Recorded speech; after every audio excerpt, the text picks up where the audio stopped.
Hey, what's going on, ladies and gentlemen? My name is Rage, and we are back today with some huge data mine updates here in regards to what's coming up, just because with the patch that came live yesterday for most devices on Android and iOS, we always know that there's going to be some updated game files. In this case, there was quite a bit added actually into the game files, as well as some things we have not covered yet. So it's a jam-packed video, guys.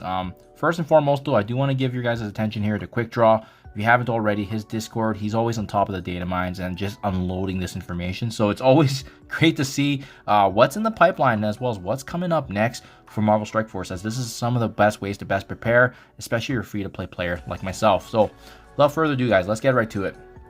Let's see here. There was actually some battle frames and visuals getting added. So you can see that's the null battle frame part of the profile. We actually have Claire Temple. If you guys don't know her, she's actually Night Nurse from the Daredevil series, slash Punisher. I think there's a few times that she actually popped in and out. So definitely cool to see that she's actually getting added. And there's an actual picture of her in case you guys, don't recognize her from the actual series. It was actually a really good watch. So, I mean, it's interesting to actually directly feature her name here. Could that, signal a potential Night Nurse rework or Night Nurse variant edition coming into the game? And what team would that be part of? Let me know what you guys think in comments below. But yeah, it's interesting that actually is in the game files. We have Shadow King Portrait also getting added, and very interesting because it's this half human and obviously the half shadow form on the astral plane. So very creepy, but very fitting for this iconic character that's coming to Marvel Strike Force. And then, of course, we have Zombie Scarlet Witch as well. So she's already been added into the game. Actually, at the time of recording, she's officially in the game. So you can check out her, as well as the PvE boss version right now of Knull. And absolutely breathtaking because he actually has like those little Carnage Venom sprites floating around as well. So pretty significant. Battle Pass Season 32. So it does look like a Zombie Juggernaut. He's going to get featured in the next Battle Pass here. We also have this chain offer here from Man-Thing with the Blade Awakened passability. So it looks like that's going to be coming in the way of actual purchases to get the passive materials for him. We were wondering about how that's going to come. Well, that's where it's detailed. Now, for the new stuff that actually was added effectively yesterday, it does look like there's quite a bit of these vampire versus zombie events coming up very quickly. So again, this is directly from the game file, so there's not really much sense of here, but it does look like adding this up, there's going to be some different kind of treatments towards the vampire traded characters versus zombies, and very fitting too in the month, right? And you'll see a little below here that there is going to be a bit of that characteristic getting added here. So we do know though, Siege on Battleworld right around the corner. As I noted yesterday in my video, in the coming weeks, they said early November. So we know it's coming up very soon.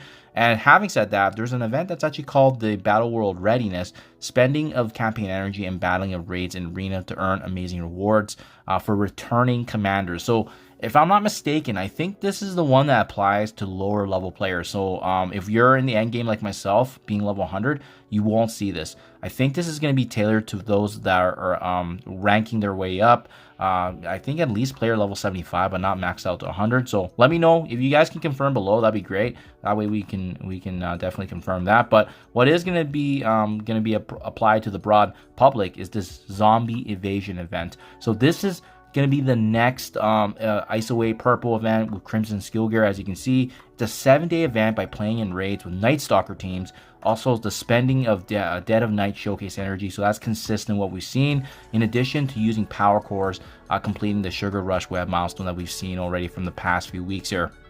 Fantastic rewards include T3 ISO 8 credits, T3 level 1 ions, dark promotion credits, as well as skill gear. You also earn points towards the month long, which we've been used to for the past events, as well as the item for this month is called the Bunch of Garlic. So that's the one to be mindful of, guys. It looks like it's gonna be a raid event featuring Night Stalkers respectively, and then as well, once again, that Dead of Night showcase energy. So I do believe though, because now we are on the next version of this is going to be a leaderboard. So it does confirm that in the last sentence there. Zombie Invasion leaderboard. Climb the leaderboard for a chance to earn Man-Thing diamonds. So this is going to be the opportunity there to earn the diamonds for Man-Thing, which, obviously with the Twilight Vigil that we had, that was respectively for Blade. So it makes sense that they're kind of rotating that over.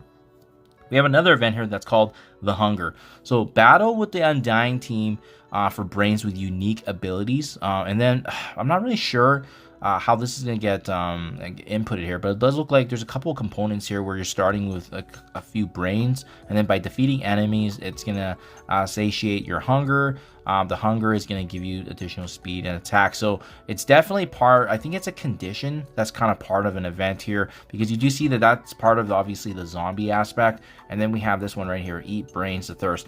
Battle of Night Stalkers to protect civilians from vampires and the familiars. Vampire minions have the following abilities: Ritual of the Blood God, which is at the start of the turn, civilians have a 50% chance to gain bleed, and if they already have one bleed, they're also going to gain taunt, and then as well, vampire minions healing 50% of their HP. So just some little dynamics there. I think kind of tying back to the overall Halloween events here, which is stopping the vampire minions from feeding frenzy on the civilians. So a blood moon rises over the city as hordes of vampires attack. Join forces with Night Stalkers and protect civilians while working to defeat the vampires. This mission features the following special mechanics and gameplay, which is what we noted above. The Ritual of the Blood God, civilians having that chance to gain the bleed, right, and so forth. Thirst Eternal, vampire enemies healing 50% of their HP.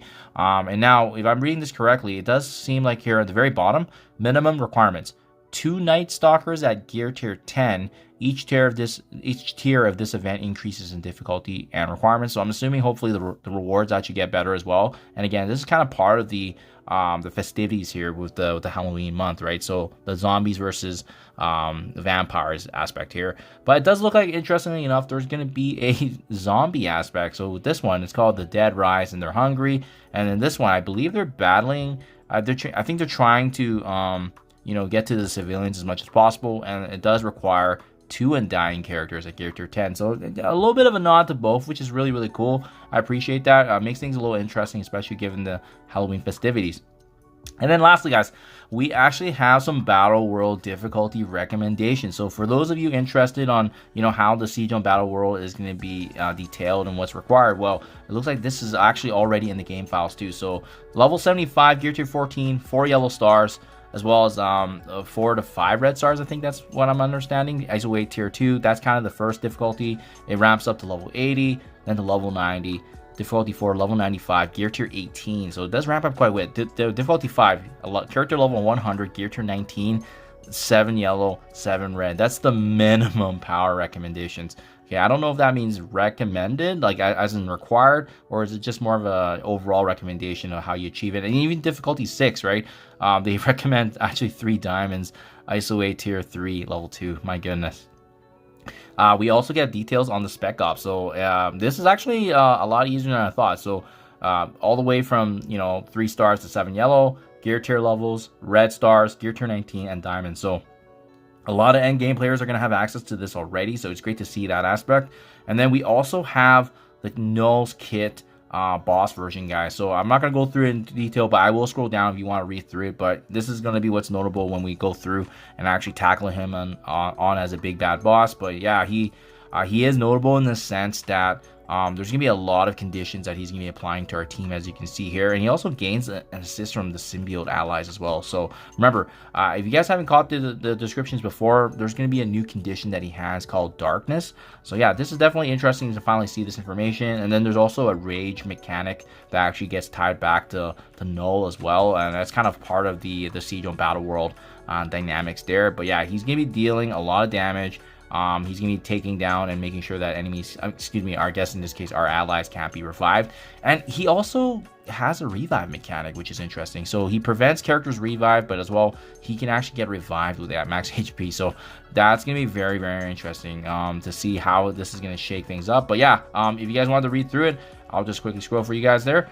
But yeah, it's going to be interesting, super fun times, lots and lots of stuff getting added in this new patch, so I'm pretty pumped. Let me know how you guys feel, but that's the update for now. And again, big shout out to Quick Draw for putting this all together. Do let me know what you guys think in comments below. Thank you for your time as always, and I'll catch you guys in the next one.